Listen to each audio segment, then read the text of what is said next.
Bismillahirrahmanirrahim. Assalamualaikum warahmatullahi wabarakatuh. Kita berjumpa lagi pada kesempatan kali ini. Mudah-mudahan kita selalu diberikan kesehatan dalam masa-masa yang seperti ini. Bagi yang sakit, mudah-mudahan lekas sembuh. Yang jelas intinya kita saling menjaga kesehatan agar kita tetap selalu dapat beribadah, menjalankan perintah Allah Subhanahu wa taala. Baik, pada kesempatan kali ini saya akan membacakan kembali buku karya almarhum Profesor Dr. Kiai Haji Ali Mustafa Yaqub yang dulu adalah Imam Besar Masjid Istiqlal. Dalam karya beliau dirangkum dalam Fatwa Imam Besar Masjid Istiqlal.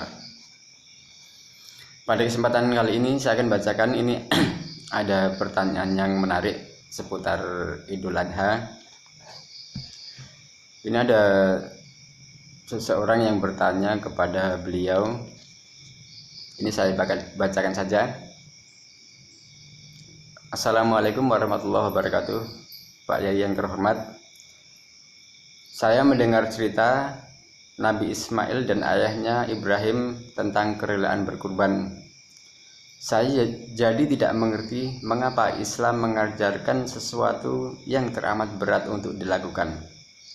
Bukankah ajaran Islam itu mudah dan tidak menyulitkan umatnya? Saya tidak bermaksud suudzon pada Allah Subhanahu wa taala. Astagfirullahaladzim. Tapi apa urgensi dakwah di balik pengorbanan Nabi Ibrahim dalam peristiwa ini? Kemudian pertanyaan lainnya, mengapa kita dilarang berpuasa pada tanggal 11, 12 dan 13 Zulhijjah atau hari tasyrik? Padahal kita ingin menghormati mereka yang sedang menunaikan ibadah haji. Mengapa pula sholat Id harus dilaksanakan secara berjamaah? Bagaimana kalau kita berada di suatu tempat atau suatu masa yang tidak memungkinkan kita untuk sholat berjamaah? Atas jawabannya saya ucapkan terima kasih. Wassalamualaikum warahmatullahi wabarakatuh. Baik, ini adalah pertanyaan yang sangat menarik untuk kita cermati bersama. Nah, kemudian dijawab, Waalaikumsalam warahmatullahi wabarakatuh. Ini pertanyaan sampean sangat baik karena berkaitan dengan akidah atau keimanan. Dalam Al-Quran, khususnya dalam ayat-ayat yang menerangkan kisah Nabi Ibrahim dan putranya Nabi Ismail, ada ayat yang menjelaskan bahwa peristiwa itu merupakan ujian yang jelas. Istilahnya dalam Al-Quran Al-Bala Al-Mubin. Jadi baik Nabi Ibrahim maupun Nabi Ismail masing-masing diuji oleh Allah Subhanahu wa ta'ala. Apakah mereka itu benar-benar beriman atau taat atau loyal kepada Allah atau tidak? Maka apabila keduanya benar-benar taat kepada Allah Subhanahu wa ta'ala, maka apapun perintahnya mereka akan melaksanakan. Bagi orang yang beriman tidak ada istilah berat untuk menjalankan perintahnya. Mungkin dilihat dari sudut manusia biasa, apalagi bagi yang lemah imannya, perintah itu teramat berat. Betapa tidak, Nabi Ibrahim yang usianya mendekati 100 tahun itu belum dikaruniai putra.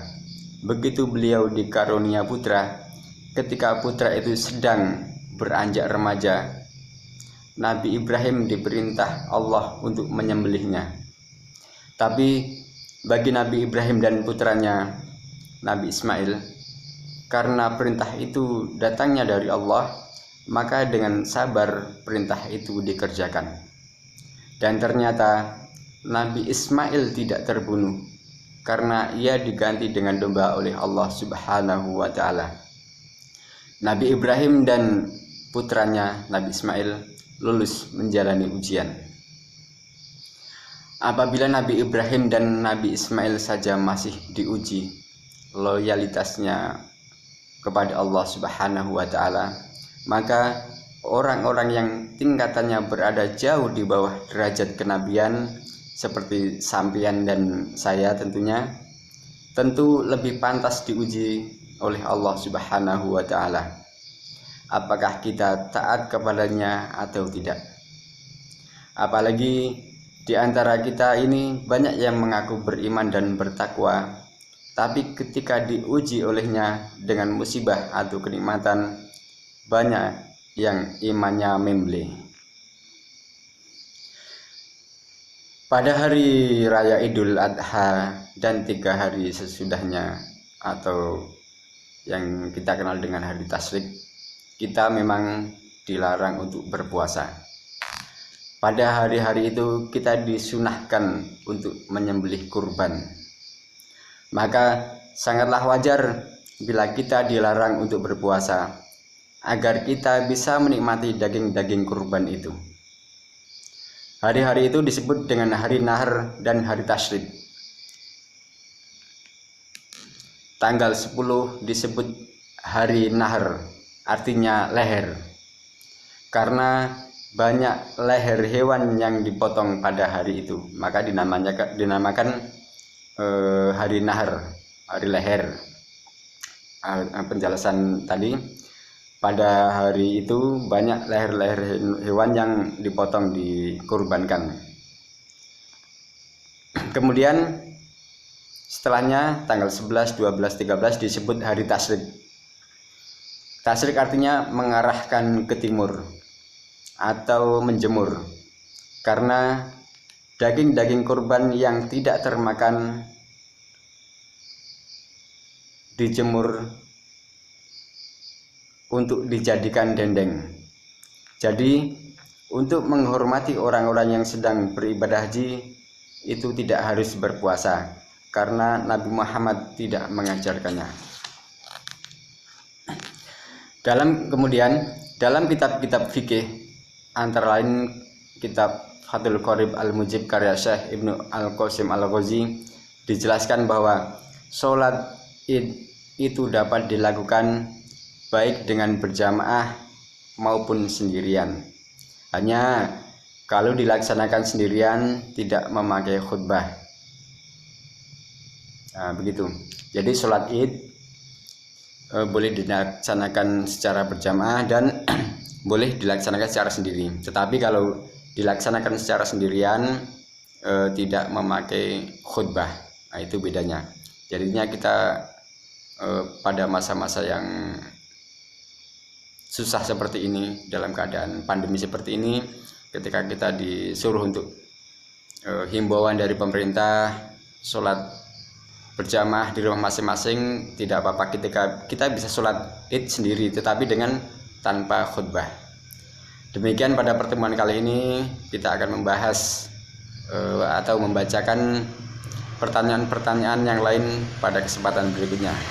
Demikian, wallahul muwaffiq ila aqwamit thoriq. Wassalamualaikum warahmatullahi wabarakatuh.